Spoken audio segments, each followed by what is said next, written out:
Going live in 3, 2, 1.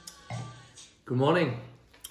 Welcome to the DBC with me, Hugh Pugh, Barnum McGrew, where today we've got quite a serious news story. This weekend, it is 1 year exactly since we closed the doors on the Dye Works. A full year since we shut up shop and haven't had a customer actually through the door in that time. Unbelievable, the time has gone so fast. So what news do we have for this year in that time period? Well, obviously the biggest news and a serious amount of news is the number of lives lost. Anybody touched, we salute you. Cheers to you all. There are, of course, still people in this country that don't believe about the number of lives being lost. Most of them Daily Mail readers, let's be quite honest about it, and probably quite insane as well. What other news stories have there been? Oh yes, Chef Adi. Chef Adi still hasn't had his hair cut this year. 9, 10, 11 months, I'm not really sure, but he now says that if he has his hair cut, he possibly won't remember how to cook. And so he's not having it cut until, well, who knows, until he retires maybe.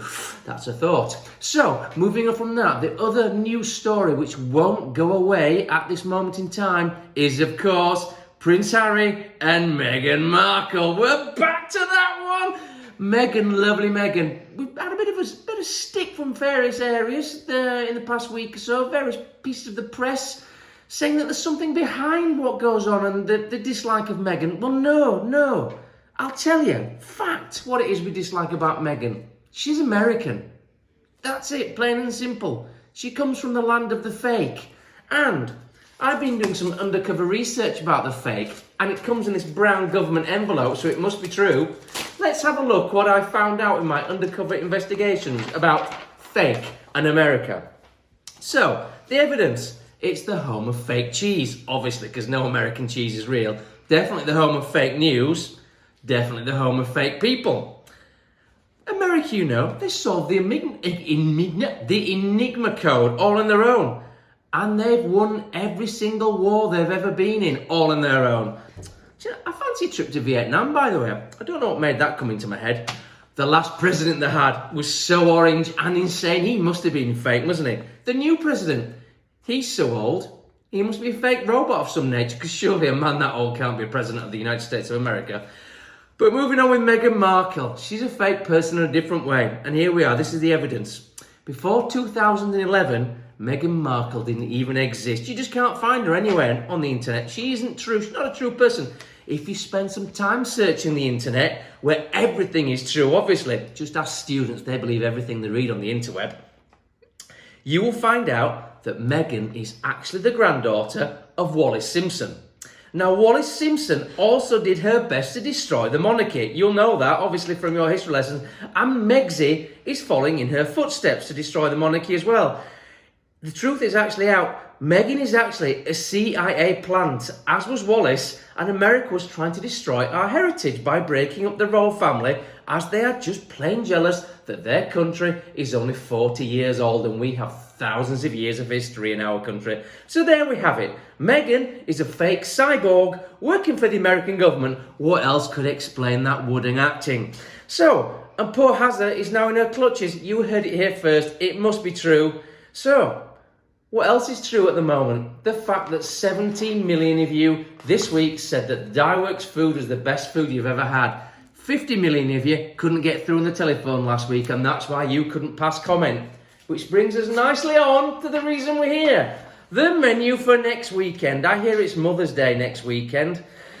So if some of you want to treat your mother, although you won't be able to go and see her, obviously, because you can't all be bubbled up in the same household, we have a special lovely menu for you, as always. Pea and mint risotto, the best risotto in the world. You said it. Mascarpone and pea shoots come with that.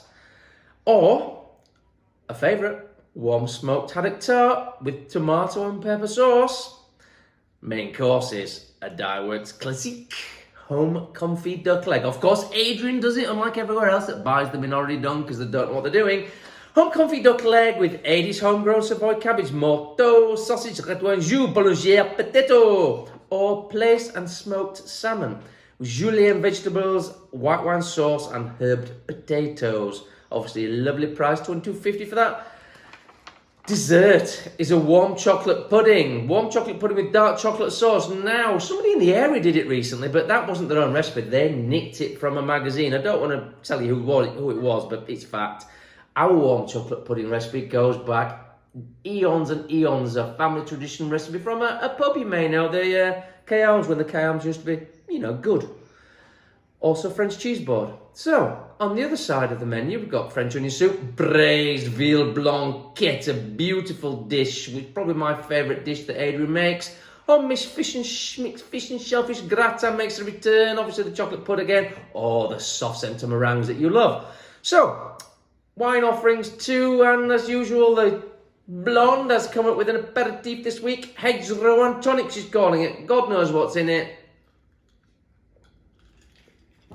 But it tastes of hedgerow and it's damn good. So I think that's all I've got to say. So folks, lines are open. It will sell out, so get your arse in gear. Otherwise you'll be without food again for next weekend. I've been told off for saying that word, but... So, ladies and gentlemen, get ringing. And seriously folks, stay tuned and stay safe all of you. Cut!